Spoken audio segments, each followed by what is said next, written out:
Mari sejenak kita cerita tentang sisi lain kehidupan dari eksotisme keindahan surga bawah laut yang terletak di jantung segitiga emas karang dunia, yaitu Kabupaten Wakatobi.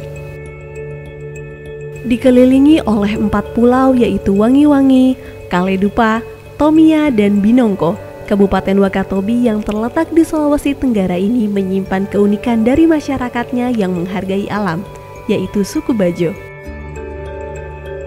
Dikenal sebagai orang laut karena bergantung dan menghabiskan hampir seluruh hidupnya di atas laut, menjadi alasan mengapa masyarakat suku Bajo hidup berkelompok di atas laut.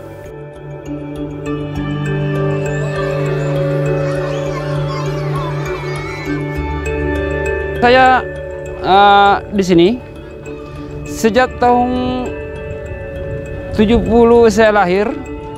Saya mengikuti orang tua. Di sini kita membuat pondok pertama.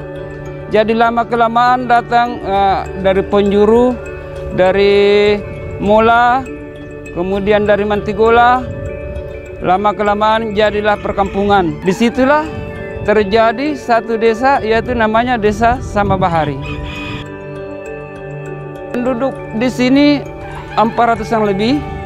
Kemudian jiwanya ada 2017 jiwa.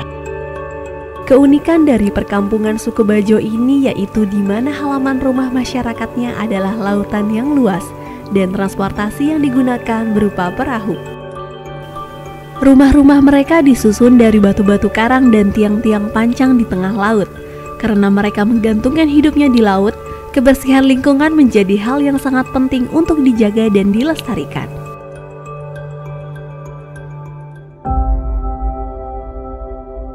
Harapannya bagaimana caranya supaya juga orang Bajo ini sama pendidikannya dengan orang darat dan juga sejajar dengan orang darat.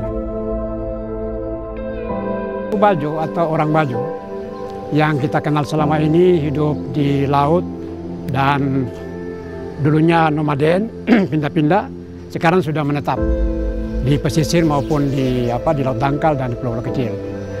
Jadi saat ini suku Bajo itu tersebar pada 23 provinsi. Hampir semua pulau di Indonesia ini ada suku Bajo di situ. Tapi yang dominan ada beberapa provinsi, yaitu Provinsi Sulawesi Tenggara, Sulawesi Tengah, Sulawesi Selatan, Sulawesi Utara, NTT, NTB, Jawa Timur, dan juga Kalimantan. Informasi dari teman-teman se-Indonesia yang kami himpun, itu kita memprediksi kurang lebih 7-10 juta lah, kurang lebih masyarakat Bajo yang ada di Indonesia itu. Karena orang Bajo tinggal di laut, sementara laut ini adalah common property, milik bersama, maka orang Bajo tidak punya akses untuk mendapatkan sertifikat pengakuan terhadap kepemilikan rumah atau lahan yang dimiliki di laut. Nah, dengan demikian, dengan tidak adanya katakanlah akses kepemilikan aset di laut, ini berimplikasi juga kepada kesempatan mereka untuk mendapatkan skema-skema pemberdayaan masyarakat atau bisnis atau pengembangan usaha, karena tidak punya kolateral, tidak punya jaminan untuk misalnya mengakses katakanlah permodalan dari bank. Nah, oleh karena itu saya kira keberadaan daripada ATR ini atau BPN ini menjadi sangat penting bagaimana memikirkan model kepemilikan aset tanah atau air yang di laut itu, sehingga secara hukum itu sah begitu dan bisa digunakan oleh masyarakat kita, masyarakat Bajo. Kementerian ATR BPN tidak dapat berjalan sendiri dalam menyelesaikan persoalan tersebut. Masalah kepastian hukum bagi masyarakat pemukim di atas air seperti suku Bajo perlu diselesaikan bersama antara lintas sektor.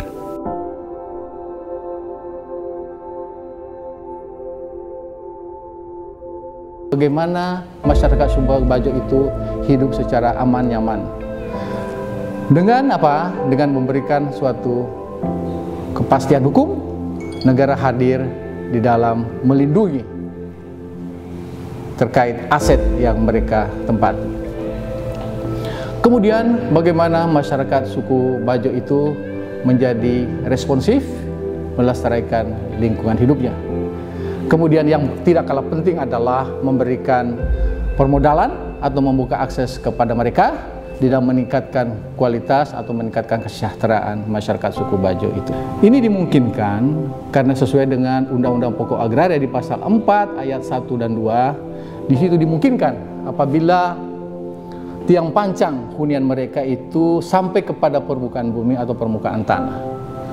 Dan apabila tidak sampai permukaan bumi atau permukaan tanah itu, maka mereka dapat diberikan hak atas tanah pada ruang atas, ya. Tetapi dengan catatan harus ada rekomendasi atau ada izin dari Kementerian KKP, Kelautan dan Perikanan.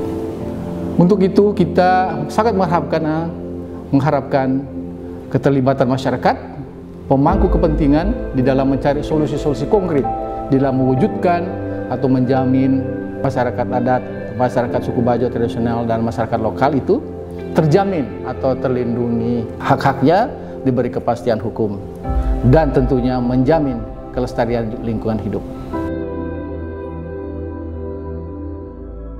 Untuk itu, perlu adanya sinergi dan komitmen kuat bersama dari seluruh pemerintah untuk berkontribusi dan mewujudkan cita-cita reforma agraria demi mensejahterakan rakyat.